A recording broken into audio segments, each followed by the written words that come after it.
We all get cut. We all cut ourselves. Say you're playing with your dog, they accidentally scratch you. You're cooking, you cut yourself on the finger with a knife. Something very common, and it's also very useful to just know how to deal with your cuts, especially since untreated wounds can lead to further infection, or maybe you could get infected with like little bugs. It's actually very common in South America. This is, where is it? This is my cut representation for today. I put it in a really bad spot, but it's fine. And I'm gonna teach you how to deal with that. Okay, step one is to wash your hands. Make sure everything is nice and clean. This will help avoid further infection. Now step two is to rinse out the wound. Say your wound is bleeding, or if it's just new and fresh, it is always better to get lukewarm water. Make sure there's no dirt. Next step is petroleum jelly or whatever. This is not petroleum jelly, okay, might I add. I recommend, especially if you're going to the United States, Neosporin.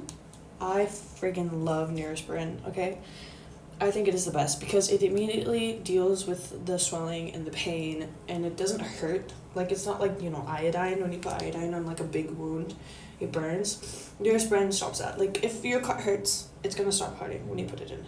This had it lying around because usually it's in the form of like a paste or jelly, but Neosporin also comes in a spray form if that's just easier for y'all. This helps disinfect the wound to make sure no bacteria can get in, and it also helps the healing process. Next, you're going to want to cover your wound.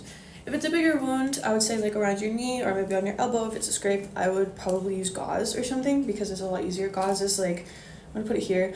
It's like the white tape looking thing that you just wrap around, kind of looks like toilet paper. Since this is a smaller wound, I'm gonna take my puka band-aids, and you know, just put it on normally. So open the band-aid, you know, take out the flaps. And always there's gonna be a pad in the middle. You always want the bleeding part or the cut to be on that pad.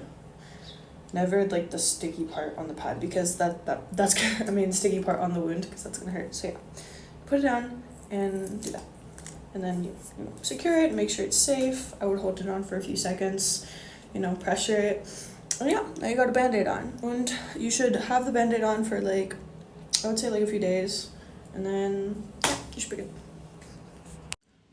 Also, something that I would like to add is that it's important to wait until your wound fully like forms a scar, or forms like the little like skin that kind of like protects it. Wait, let me look up the name.